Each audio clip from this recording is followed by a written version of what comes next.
ہم حشر کے میدان کی سمت جا رہے تھے کہ راستے میں ایک جگہ نحور اور شائستہ نظر آئے. انہیں دیکھ کر میری حس سے مزاح بیدار ہو گئی. میں نے صالح سے کہا آؤ ذرا چلتے چلتے انہیں تنگ کرتے جائیں. ان دونوں کا رخ جھیل کی طرف تھا اس لیے وہ ہمیں قریب آتے ہوئے دیکھ نہیں سکے. میں شائستہ کی سمت سے اس کے قریب پہنچا اور زور سے کہا اے لڑکی چلو ہمارے ساتھ, ہم تمہیں ایک نام محرم مرد کے ساتھ گھومنے پھرنے کے جرم میں گرفتار کرتے ہیں. شائستہ میری بلند آواز اور سخت لہجے سے ایک دم گھبرا کر پلٹی, تاہم نحور پر میری بات کا کوئی اثر نہیں ہوا. انہوں نے اطمینان کے ساتھ مجھے دیکھا اور کہا پھر تو مجھے بھی گرفتار کر لیجئے, میں بھی شریک جرم ہوں. یہ کہتے ہوئے انہوں نے دونوں ہاتھ آگے پھیلا دیے. پھر ہنستے ہوئے کہا مگر مسئلہ یہ ہے کہ یہاں نہ جیل ہے اور نہ سزا دینے کی جگہ. جیل تو یہاں نہیں ہے مگر سزا ضرور مل سکتی ہے, وہ یہ کہ مغویہ ہی کے ساتھ آپ کی شادی کروا دی جائے. ساری زندگی ایک ہی خاتون کے ساتھ رہنا, وہ بھی جنت میں, بڑی سزا ہے. اس پر نحور نے ایک زوردار قہقہہ بلند کیا. شائستہ جو میرے ابتدائی حملے کے بعد سنبھل چکی تھی ہنستے ہوئے بولی ویسے تو آپ لوگ توحید کے بڑے قائل ہیں مگر اس معاملے میں آپ لوگوں کی سوچ اتنی مشرکانہ کیوں ہو جاتی ہے.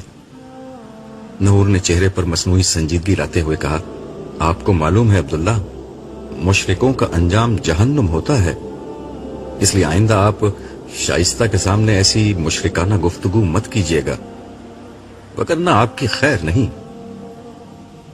صالح نے اس گفتگو میں مداخلت کرتے ہوئے کہا شائستہ آپ اطمینان رکھیں, یہ عملاً محد ہیں, ان کی ایک ہی بیگم ہے. اس پر نحور مسکراتے ہوئے بولے یہ ان کا کارنامہ نہیں, ان کے زمانے میں یہ مجبوری تھی.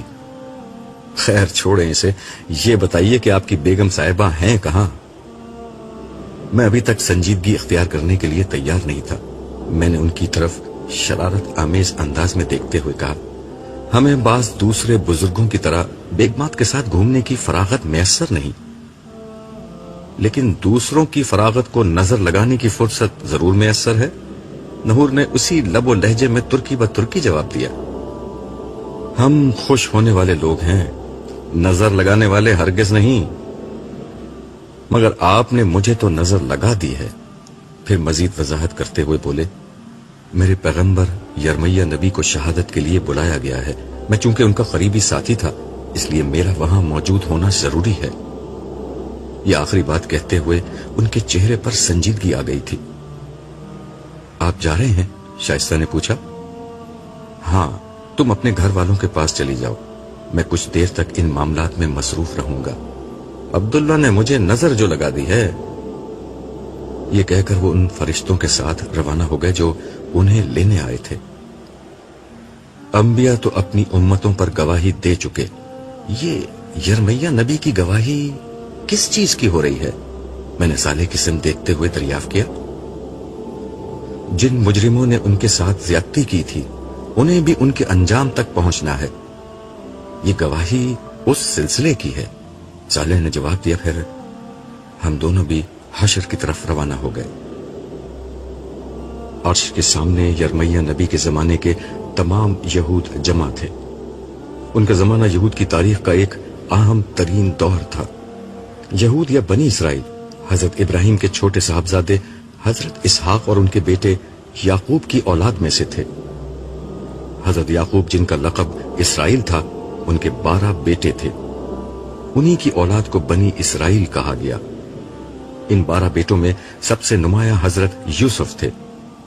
حضرت یعقوب اور ان کے 12 بیٹے فلسطین میں آباد تھے, مگر حضرت یوسف کے زمانے میں یہ سب مصر منتقل ہو گئے. کئی صدیوں تک یہ مصر میں رہے اور ان کی تعداد لاکھوں تک پہنچ گئی. حضرت موسیٰ علیہ السلام کی بعثت کے وقت فرعون نے یہود کو غلام بنا رکھا تھا. اللہ تعالیٰ نے حضرت موسیٰ کے ذریعے سے ان لوگوں کو فرعون کے ظلم و ستم سے نجات عطا کی اور ان لوگوں کو ایک امت بنایا. کتاب و شریعت ان پر نازل ہوئی, مگر صدیوں کی غلامی نے ان میں بزدلی, شرک اور دیگر اخلاقی عوارض پیدا کر دیے تھے.